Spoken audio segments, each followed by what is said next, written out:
शुक्राना, अनंतम अनंतम शुक्राना, सारी संगत जी का भी शुक्राना जो आपने इतने प्यार से यहाँ पे बैठ के सत्संग की सेवा की है, सत्संग को सुना है। और सत्संग सुनना सेवा करने से भी ज्यादा बड़ी सेवा होती है, क्योंकि इस समय गुरुजी हमें जो ध्यान में बिठाते हैं, तप कराते हैं, ये जाप, ये तप, ये बहुत ही मतलब पहले के जमाने में ऋषि मुनि करते थे।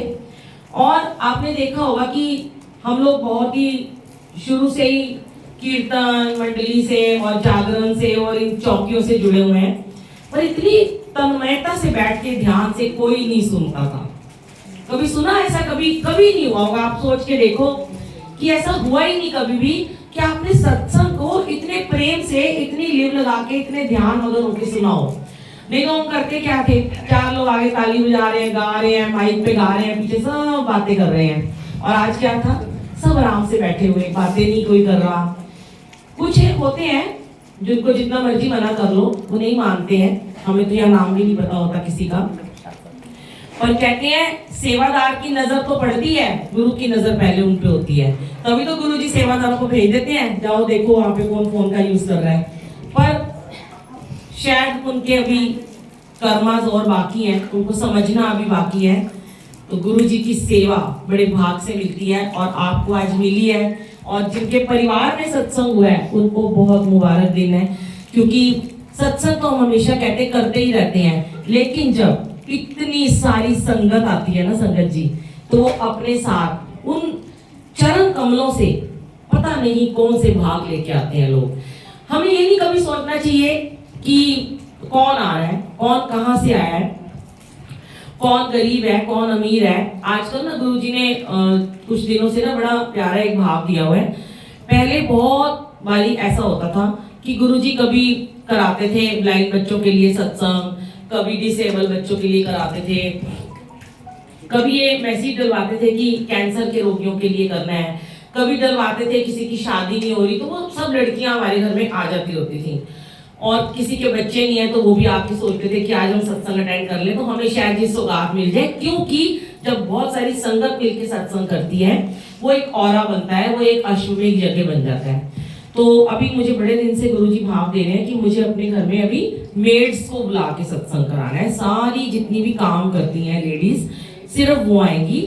और उनको बहुत ही कम लोग हैं जो उन्हें अपने घर में बुलाते हैं, पर हमारे यहाँ तो जब भी कोई मेड आती है हम भोग भी उससे लगवाते हैं, जोत भी उससे जगवाते हैं।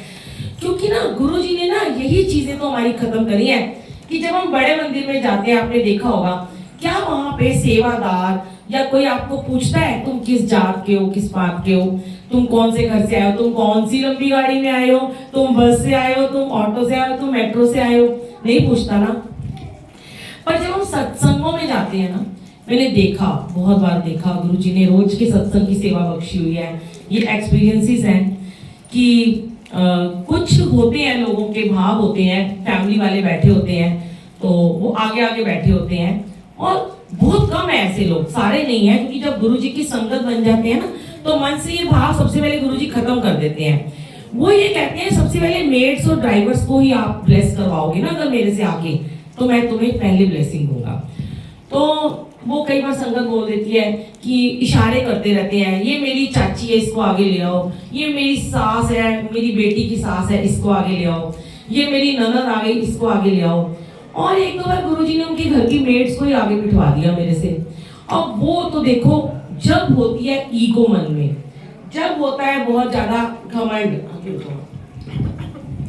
जब बहुत ज्यादा हमारे अंदर घमंड होता है ना, तब हम इन बातों को बहुत ध्यान देते हैं कि अरे, क्योंकि जो लोग मेड को कुछ नहीं ना समझते हैं, जो सोचते हैं तुम्हारे घर में काम करने वाली है, उनको तो एकदम ही बड़ी प्रॉब्लम शुरू हो जाती है। फिर कान में आके बोलेंगे आंटी आपने इसको आगे बिठा दिया, आपको पता है ये तो हमारे घर में बर्तन साफ करती है। मुझे पता है, आपको कैसे पता चल जाता है कि वो लड़की किचन में खड़ी है, क्या कर रही है, थोड़ा सा आइडिया भी हो जाता है। तो मैंने कहा आंटी इनको गुरुजी ने आगे बिठाया, इस बार बैठने दो। पर उन संगत का जिसने सत्संग कराया उसका ध्यान सत्संग में बिल्कुल नहीं था, बस यही ध्यान था कि मेरी एक मासी है जो पीछे बैठी हुई है, ये कैसे भी करके इस लड़की को यहाँ से उठा के, और उस मासी को जिसके घुटने नहीं चल रहे, जो बार बार बाहर आ रही है उठ के, कि उसको आगे बिठाना है। यहाँ पे बहुत सारे भाव हैं, अहंकार के भरे हुए हम लोग। वैसे मैं कहती हूँ नीचे बैठ जाओ जमीन पे, घुटनों की प्रॉब्लम ठीक हो जाएगी, तो कहते हैं हमें कुर्सी चाहिए। पर जहां बात आती है कि यहाँ मेड बैठी है, ये तक कह देते हैं अब हम नीचे भी बैठने को तैयार है, पर इसको हटा दो। अहंकार है ना, इतना ऊंचा है हमारा, नीवे होने ही नहीं देता। खुद होने ना अगर नीवे, तो जब आपको सेवादार ने कहा नीचे बैठो घुटने ठीक हो जाएंगे, तो पहले बैठो ना। यही तो गुरुजी आपकी परीक्षा लेते हैं। तुमने तो पहले अंदर जाए कुर्सी ढूंढ ली, फिर देखा कि वो ड्राइवर आके बैठ गया या कोई काम वाली बैठ गई, तो अब मन में उधेड़ बुन चल रही है कि इसको कैसे ब्लेसिंग मिल गई।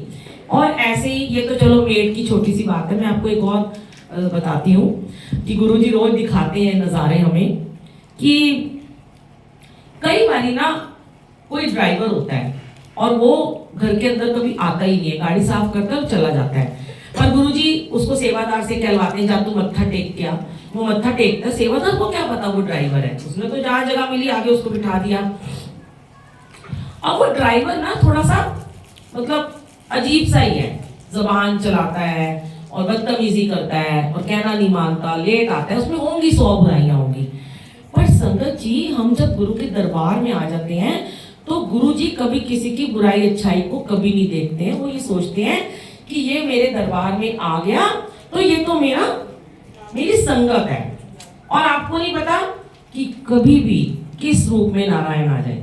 हम किसी को बदतमीजी, वो जितनी मर्जी बदतमीजी करता हो, वो आपको बुरा भला भी कहता हो, पर अगर आपने उसका मान सम्मान कर दिया तो आपको पता है गुरुजी उसके सारे थॉट्स ही चेंज कर देंगे। ऐसा बहुत बार हुआ, मैंने खुद देखा कि उनके घर में उनकी मेड्स उनकी निंदा चुगली करती थी, नेगेटिव होती थी, और वो जब बैठ के उन्होंने पूरा सत्संग सुना, चाहे उन्हें समझ आया नहीं आया, उन मेड्स के, उन ड्राइवर्स के सारे थॉट्स ही बदल गए। उन्होंने अपने मालिक की बाहर अच्छाइयां करनी शुरू कर दी। कुछ नहीं किया आपने, आपका कोई एफर्ट्स भी नहीं हुआ इसमें, आपने तो कुछ किया ही नहीं। आपने तो सिर्फ उसको एक संगत समझ के मान सम्मान दे दिया, भाई तू भी उनके बराबर है, जितना बराबर वीआईपी आया है, तू भी मेरे लिए वीआईपी है। तभी तो बड़े मंदिर में जब 4 लोग एक थाली में खाते थे, अभी तो आजकल सिंगल सिंगल खाते हैं, तो कौन सामने बैठ के खा रहा है आपको क्या पता होता है? कोई भिखारी भी बैठा होता है, इधर कोई राजा वीआईपी बैठा होता है। तो गुरुजी ने तो यही चीजें हमारी खत्म करी हैं। सेवा का भाव जो है वो कभी भी अहंकार लेके नहीं आप कर सकते। सेवा मतलब ये नहीं कि सेवादार खड़े होकर सेवा कर रहे हैं वही सेवा होती है, आपकी भी सेवा होती है। क्योंकि जब सेवादार, अब हम तो दिल्ली से आए हैं, हम अमृतसर में आए, हमें क्या पता, हम आपको जानते थोड़ी ना, कोई पहली बार आपसे मिले हैं, हमें क्या पता आपका रिलेटिव कौन सा है। अब अगर आपके रिश्तेदारों को जल्दी आगे बैठना है तो उनको जल्दी आना चाहिए ना।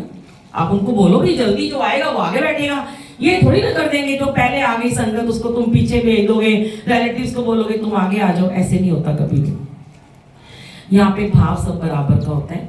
और जितने भी आप यहाँ पे सब आते हो, बार बार एक ही बात हम कहते हैं, गुरुजी कहलवाते हैं कि थोड़ा सा नियम के पाबंद बनो।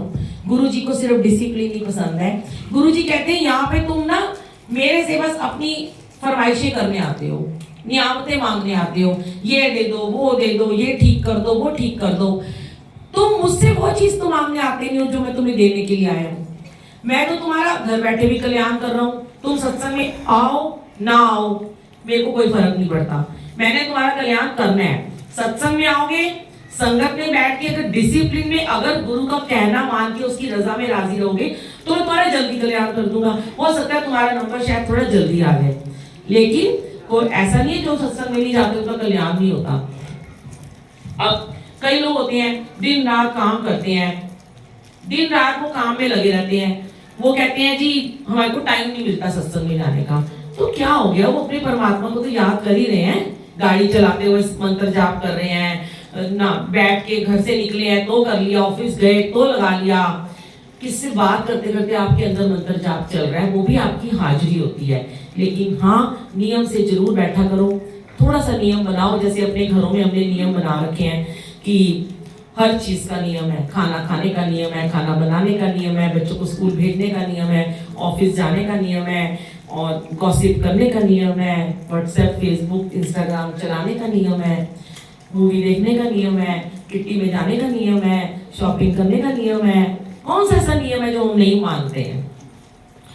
वो हमने अपने बनाए नियम है और वो हम अपने लिए सब कुछ करते हैं क्योंकि वो हमारी अपनी सहूलतें होती हैं, वो हमें अच्छा लगता है ना, वो हमें बहुत अच्छा लगता है, इसलिए हम वो सारी बातें लागू कर लेते हैं अपने ऊपर। हमें कोई कहता है क्या ये कर लो वो कर लो? कभी कभी किसी का पति भी नहीं कहता होगा जा जाके शॉपिंग कर ले, तो खुद ही जाते हैं हम करने। बड़े कम होते हो जो कहते हो चल तुझे शॉपिंग पे ले जाता हूँ, है ना, खुद ही जाते हैं हम। तो हम खुद फिर सत्संग या पाठ या सिमरन क्यों नहीं कर सकते? हम नियम से क्यों नहीं बैठ सकते हैं? जब हम नियम लागू अपने पे करेंगे ना, तभी हमारे बच्चे भी उस नियम को फॉलो करेंगे। कई माएँ होती है, कई बार गुरुजी ने शेयर करवाया, पीछे दे दो, पीछे पीछे। कई बार ना लोग कहते हैं कि हमारा बच्चा तो हमारा कहना नहीं मानता। अभी थोड़े दिन पहले मैंने एक सत्संग शेयर किया, बड़े सारे लोगों के मुझे मैसेजेस आए कि देखो ना आंटी आपने बड़ा अच्छा आंसर दिया हमें, हम तो ना अपने बच्चे को हमेशा डांटते ही रहते थे कि हमारा बच्चा ना हमारा कभी कहना नहीं मानता, रात के 2-2 बजे तक फोन में लगा रहता है और रोज सुबह स्कूल जाने में लेट हो जाता है, स्कूल नहीं जाता और रोज इसकी छुट्टी हो जाती है, इसको स्कूल में नींद आती रहती है और ये 1-1 बजे तक मोबाइल में लगा रहता है। तो कई बार गुरुजी ना मेरे से काउंसलिंग भी कराते हैं, मैं फ्री काउंसलिंग करती हूँ। अब आप एक तरफा बात सुन के कभी नहीं कुछ कह सकते। अब एक आंटी ने बोला मेरा पति मुझे रोज ऐसे करता है, एक आंटी थी बहुत पहले की बात है, ऑटो चलाता था, उसका हस्बैंड, लड़ाई होती है, मुझे मारता है, ये करता है, तलाक दे रहा है। मैंने अचानक एक दिन बोला कि आपने एक दिन अपने हस्बैंड से मेरी बात कराना। अब हंस गई ना वो, क्यों अरे झूठ तो वो बोल ही रही थी, जरूरी थोड़ा उसका पति की सारी गलती होगी। अब यहाँ बात ये आ रही है कि जरूरी थोड़ा बच्चों की सारी गलती है। आज गुरुजी क्यों ये सत्संग शेयर करा रहे हैं मुझे नहीं पता। अब बच्चे से पूछा गया कि बेटा आप क्यों रात, आपकी मम्मी आपको पापा बोलते हैं रात के 2 बजे तक आप क्यों फोन में लगे रहते हो, आप क्यों इतना अपने आप को लाइफ को डिस्टर्ब कर रहे हो, टीचर आपकी कंप्लेंट कर रही है। तो जब मम्मी पापा कहते हैं सो जाओ, आप भी सो जाया करो टाइम पे। तो फिर मैंने उन आंटी से पूछा कि आप कितने बजे सोते हो? उन्होंने कहा हम तो 10:30-11 बजे अपने रूम में चले जाते हैं। चले जाते हैं, ये नहीं बोला हम सो जाते हैं। और उसके बाद बच्चे ने बोला कि मैंने कहा बच्चे तुम्हारे मम्मी पापा कितने बजे सोते हैं? कहते चले जाते 10:30-11 बजे। तो मैंने कहा कि आप क्यों नहीं सोते? तो बच्चे ने बड़े भोलेपन से क्या जवाब दिया कि आंटी हमारी तो मम्मी पापा खुद ही मोबाइल में 2 बजे तक लगे रहते हैं, उन्हें कैसे पता चला? क्योंकि उनको सब कुछ ऑनलाइन दिखाई दे रहा है। आप अपने कमरे में हो लेकिन आप ऑनलाइन हो, तो आप अपने बच्चे को कैसे मना कर सकते हो कि तू ये चीज छोड़ दे? पहले हमें खुद को सुधारना है, फिर हम दुनिया को सुधारने चलेंगे। इसलिए खुद को सुधार लो, सब सुधर जाएंगे। फॉलो करते हैं बच्चे, फॉलो करते हैं। मैं आपको छोटी सी बात बताती हूँ, है बहुत छोटी सी पर मेरे लिए बहुत मायने रखती है। मेरी डॉटर रहती है यूएस में, तो उसका बेटा है 3 साल का। मेरी डॉटर को ना शुरू से, शादी से पहले ही बड़ी प्रॉब्लम है कि वो हर वक्त हाथ धोती रहती थी, हर 2 मिनट में फोन भी पकड़ेगी हाथ धोने। तो बड़े वहां गई, वहां वैसे बड़ी सफाइयां करती, तो उसका हस्बैंड हमेशा ये कहता था कि मुझे भी इसने अपने जैसा ही बना दिया है, वॉशरूम जाना है तो वॉशरूम साफ करो, किचन में तो शेल्फ पे कपड़ा मारो। बड़ा मैं परेशान हूँ, हर वक्त ही सफाइयां कराती रहती है। तो उसको लगता था कि मेरी ये प्रॉब्लम है, मैं इसको थोड़ी कम कर दूं। बेबी हुआ तो उसने थोड़ी कम कर दी, पर वो सुधरी नहीं। अब अचानक परसों की बात है, उसने मुझे क्या बोला कि देखो मम्मी, जो अजान है हमारा, जो मेरा नाती है, कि वो समझ नहीं आ रहा उसके अंदर मेरे सारे गुण कैसे आ गए हैं। तो मैंने कहा कैसे? कहती है मेरे सन इन लॉ कहते हैं कि ये तो इससे भी ज्यादा आगे निकल गया है कि ये ऑफिस गई हुई थी और ये टीवी देख रहा था, तो ये आइसक्रीम खा रहा था, तो 3 बूंदे आइसक्रीम की टेबल पे गिर गई और 2 गिर गई जमीन पे। तो वो ना अभी बोलता नहीं है ठीक से, वो बोलता है मतलब कंटिन्यू नहीं बोलता। टीवी छोड़ के वो अपने पापा का कुर्ता पकड़ के ए कर रहा है। वो कह रहे समझ नहीं आया, मैंने तेरा चैनल भी नहीं चेंज किया, मैंने तेरे से कुछ बोला भी नहीं, बेटा हुआ क्या? समझा नहीं पा रहा। अब वो परेशान कि इसको हो क्या गया, कि पेट में दर्द हो रही, क्या हो गया? तो वो उसको गया, किचन में लेके गया और वहां से टिश्यू उठाया, कहता है ये आइसक्रीम की बूंदे साफ कर दो। और जब उसने साफ कर दी तो फिर मजे से टीवी देखने लगा। अब वो मेरी बेटी कहती है कि मम्मी भाई बहुत बड़ी प्रॉब्लम हो जाएगी आगे जाके कि अगर ये भी ऐसा बन गया, मुझे ना इसकी आदत छुड़ानी पड़ेगी। तो पता है मैंने उसको क्या जवाब दिया?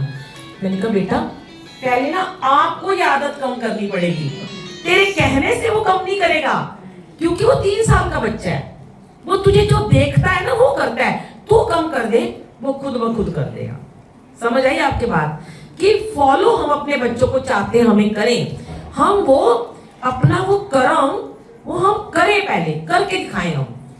कोई टीचर है बोलती रहती है चुप हो जाओ चुप हो जाओ चुप हो जाओ, बातें मत करो, क्लास में फोन मत लेके आओ, और खुद डेस्क के नीचे बैठ के फोन करती रहती है, तो क्या वो बच्चे देखते नहीं है उसको?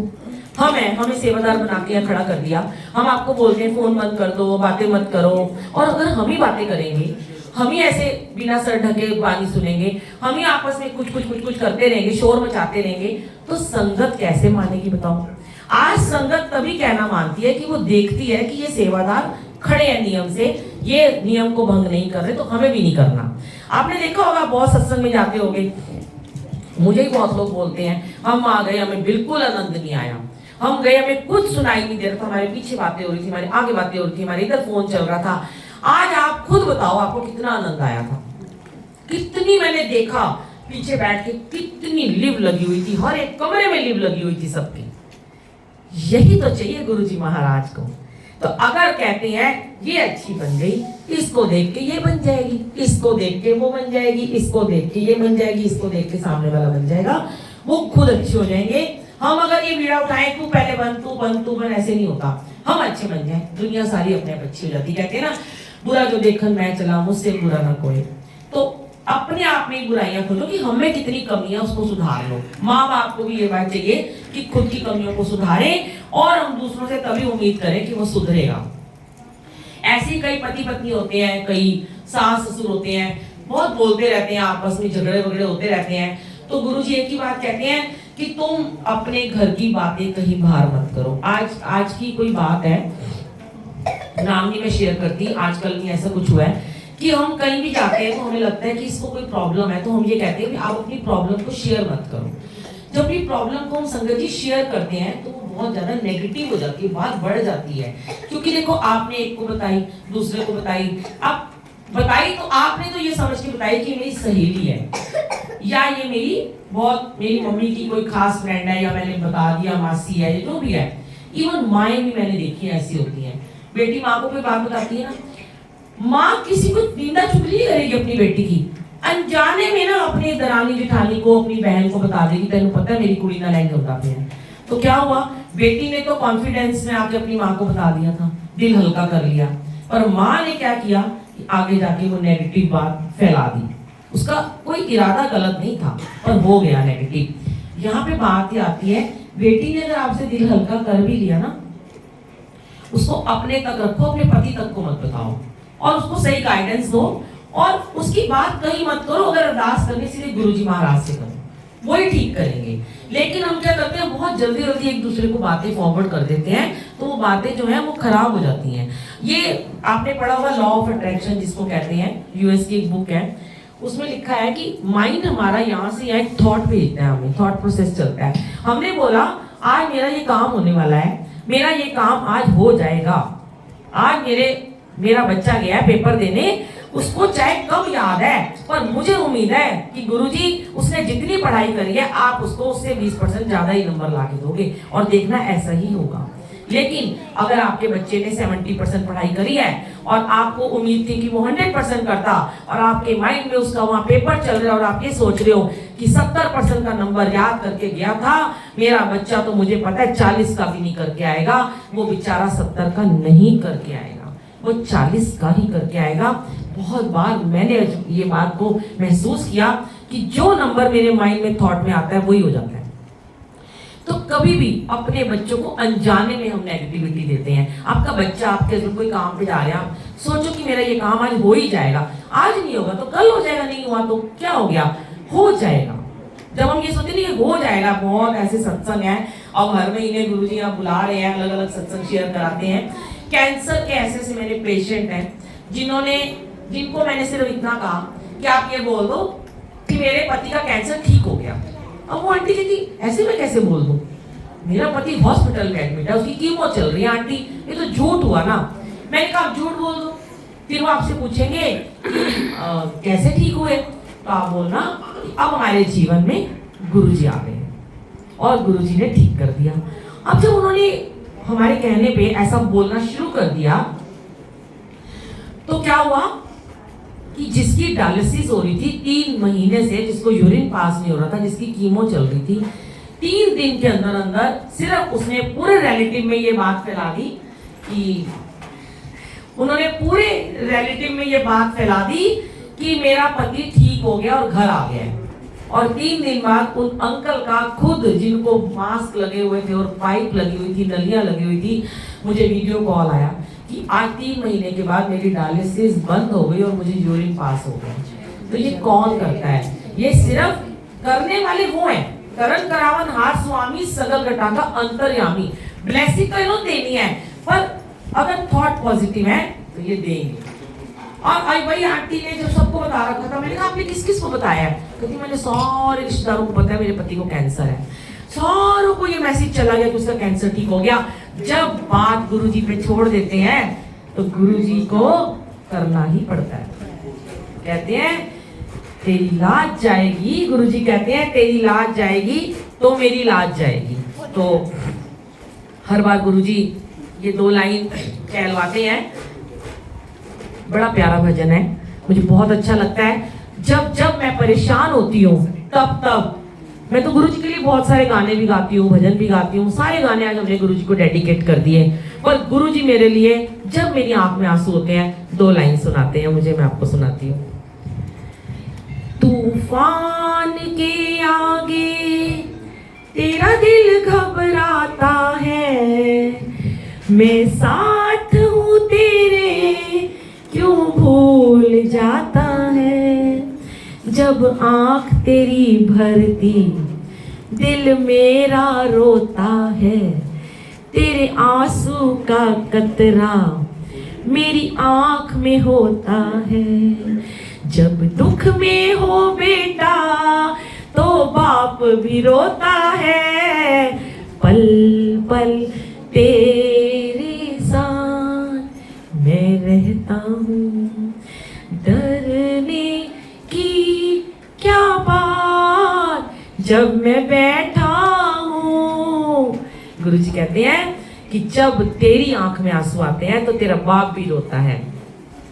कहते हैं कि तेरी लाज जाएगी तो मेरी लाज जाएगी। ये गुरुजी के वर्ड हैं। सच में गुरुजी का आपने नाम लेके ये कह दिया कि मेरा काम हो गया, देखना हो जाएगा। लेकिन एक बात बता दूं मैं, कब होगा? आखिर में। ये जरूर ध्यान से सुन लेना। ऐसे नहीं है कह दिया हो गया और लगे हुए हैं इधर की उधर निंदा चुगली करने और ईगो में भरे पड़े हैं। भाई भैया हमारा तो गुरुजी ने बस कहने से काम कर दिया। नो नो नो, कर्म कटवाने हैं तो परमात्मा को सरेंडर तो करना पड़ेगा। सरेंडर में लोग पता क्या सोचते हैं? क्या होता है आंटी सरेंडर? अपने आप को समर्पण कर दिया, अपनी सेवा को समर्पण कर दिया, अपने घर परिवार को सेवा में लगा दिया। सरेंडर का एक्चुअल मीनिंग क्या है? अपनी अंदर के ईगो को वहां पे छोड़ना, अपने अहंकार को छोड़ना, अपनी निंदा चुगली को छोड़ना, अपनी बुराइयों को यहाँ पे छोड़ना, दया का भाव रखना, क्षमा का भाव रखना, प्रेम का भाव रखना, सद्भावना का भाव रखना, माफी का भाव रखना। सबको माफ कर दो, शुक्राना करो, शिकायतें नहीं करनी है। संगत में बैठ के भी बहुत शिकायतें करते रहते हैं, बहुत करते रहते हैं। और नहीं तो कुछ बैठे बैठे, सच में पहले भी एक बार गुरुजी ने शेयर कराया, एक आंटी आई है, पीछे बैठा दिया उसको, अब उसकी दुश्मन को बिठा दिया आगे। अब तो भाई इतनी परेशान कि मैं तो आपकी इतनी सेवा करती हूँ, मैं रोज मंदिर आती हूँ, मैं रोज सत्संग में जाती हूँ, ये तो कुछ करती नहीं, आपका नाम भी लेती, एनो तुझे आगे उठा देता है। यहाँ भी जेलस हो रही है। जेलसी नहीं करनी है, छोड़ दो जेलसी करनी, बिल्कुल छोड़ दो। क्योंकि जहाँ जलन की भावना आती है वहां पे आप चाह के भी ब्लेसिंग नहीं पा पाओगे। वो सरेंडर नहीं है। सबसे पहले प्रतिस्पर्धा छोड़ो। अगर ये कहो इसको पहले दे दे।